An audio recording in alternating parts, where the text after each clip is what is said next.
My name is Howard Jones, and I've come here again to the Real Vamps YouTube channel to inform the public about a serious matter that I suspect involves the demons. Now, the reason I share this with this particular audience is because these two men that I'm going to talk about have ties with Lettuce Records and were good friends of mine and Real Vamps. Now, the first one I'm going to talk about is, well, we'll call him Hubert. And Hubert did many collaborations with Real Vamps that I co-produced.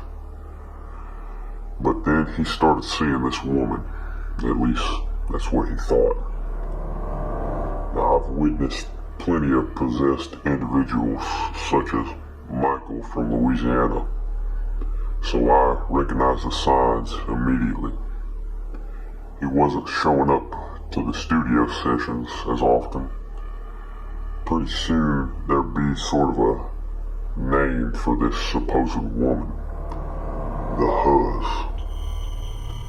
And that seemed to be all he talked about. He no longer cared about his success on SoundCloud and Reddit. And this is kind of an ongoing thing to this day. As of right now, he doesn't show any signs of recovery. The second man, Josh was more serious. Same story.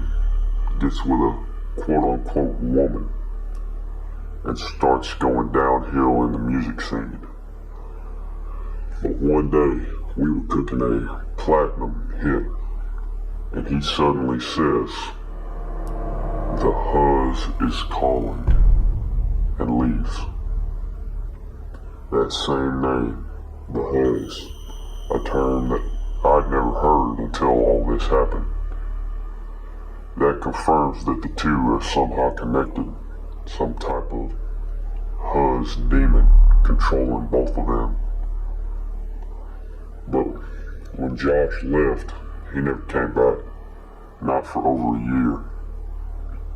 That's when I decided to travel to Baltimore, where he was from.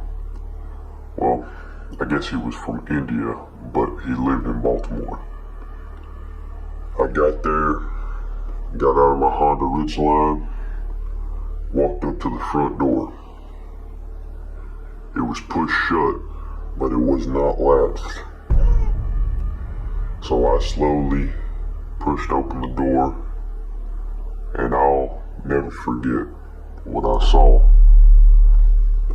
Almost indescribable, but his body was contorted in an impossible manner, lying on the floor, and across the room stood the demon.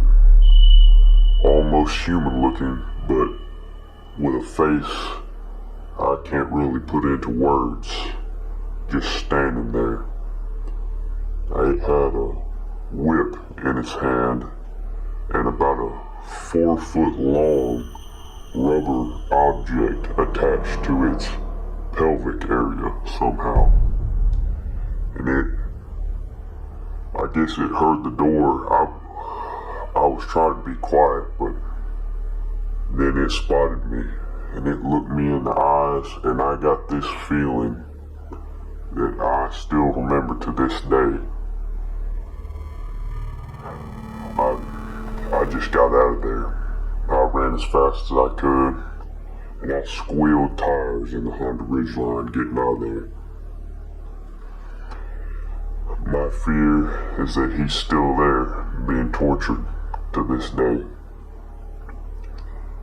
And I fear that Hubert will have the same fate if he doesn't change his ways. But I can't get a hold of him neither. I want to thank Real Vamps again for having me, and I hope this message reaches all of you. If you hear any word of this Huzz demon, please reach out to Lettuce Records.